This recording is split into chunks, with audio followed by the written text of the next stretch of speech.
Starting with the case scenario. Michael Smith is a 55-year-old male who also happens to be a defense lawyer. He has a history of hypertension and high cholesterol. In his job, Michael has to travel a lot, which leaves him eating fatty takeout meals for days at a time. He has a BMI of 31 and a weight of 110 kilograms. Michael is a regular smoker. He smokes 20 to 25 cigarettes a day, but doesn't drink any alcohol.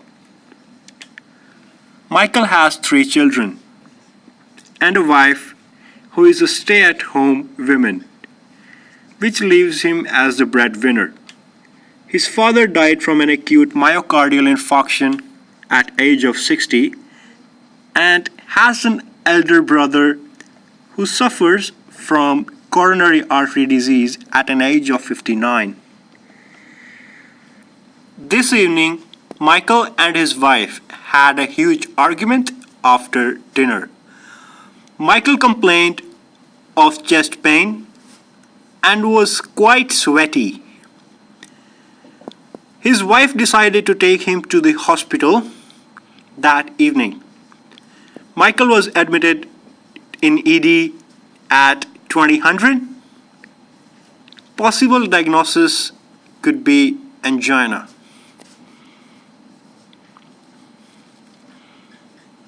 Now coming to pharmacological interventions. As Michael suffers from stable angina, we can carry out some very effective pharmacological interventions to maintain stable and balanced condition of Michael and improve his condition further. Anti-anginal drugs are the very first. They prevent attacks of angina by decreasing myocardial oxygen consumption and by increasing myocardial oxygen supply. There are 3 classes of drugs usually used: organic nitrates, beta blockers, and calcium channel blockers.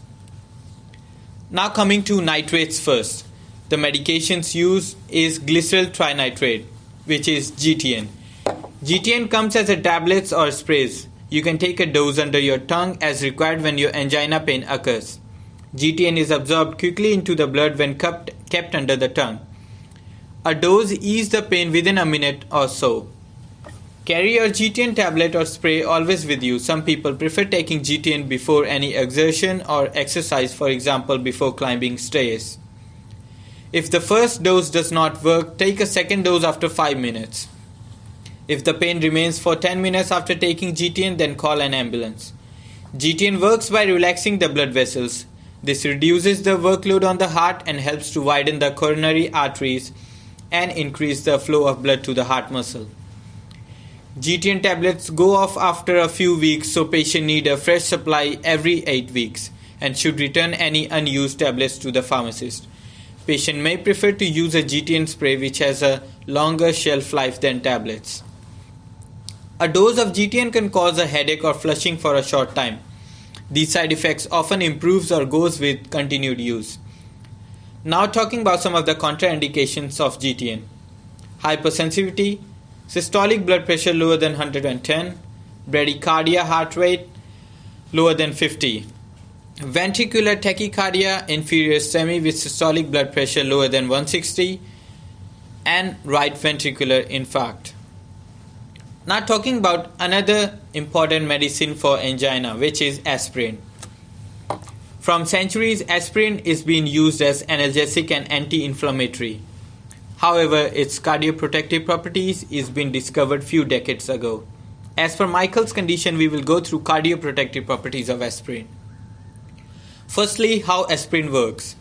Aspirin prevents blood clots forming on the surface of ruptured atherosclerotic plaques, further reducing risk of heart attacks, strokes, or angina. These plaques build on the lining of blood vessels in response to injury from long exposure or suffering of high blood pressure, abnormal blood sugar levels, high cholesterol, and smoking. This relates to Michael's condition as a patient of high blood pressure, high cholesterol, and smoker. Platelets stick to plaques, resulting into clot formation, which further blocks blood flow to heart, causing heart attacks and angina. Now talking about dose of aspirin. First dose of aspirin should be 160 to 325 mg, but the normal dose is 75 to 325 mg once daily. Some of the side effects of aspirin are upper abdominal pain due to gastric irritation, which can be prevented taking aspirin with food. Second, gastrointestinal bleeding, which can be prevented by taking proton pump inhibitor. And third, allergy to aspirin resulting to asthma, which can be prevented by going under desensitization. Some of the contraindications of aspirin are active peptic ulcer, hypoprothromburia, or other coagulation disorders. Now we talk about metoprolol. Metoprolol is classified as a drug under beta blockers. Beta blockers function by decreasing the pulse rate and myocardial contractility in order to lower the myocardial oxygen demand. Beta-1 adrenoreceptors are blocked as metoprolol is cardioselective. Dosage includes oral intake, initially being 25 to 50 mg twice daily, and it continues over a period and increases to 50 to 100 mg 2 to 3 times daily. Contraindications include hypotension, history of asthma or COPD, and severe bradycardia. Side effects include fatigue, cardiovascular consequences such as bradycardia, arrhythmias, and precipitate asthma. Some safety and precautions include allergy to metoprolol and low blood pressure. Now we talk about a lipid-lowering agent called rosuvastatin that is clinically available for oral administration and is recommended with a complete diet, as the drug works by reducing the amount of LDLs but increasing that of HDLs, which further helps to decrease the risk of heart diseases and prevent stroke and other cardiovascular accidents. Mechanism of action includes the convenient acting of the drug on the LDL-C using phenomenon HMG-CoA reductase inhibition. It focuses in minimization of apolipoprotein B serum levels and to increase high-density lipoprotein cholesterol, that is known as HDL-C, by inhibiting its catabolism.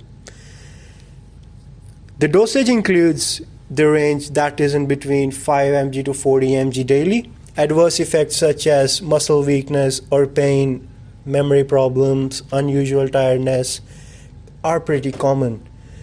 Contraindications include liver disease, kidney disease, and especially alcohol use.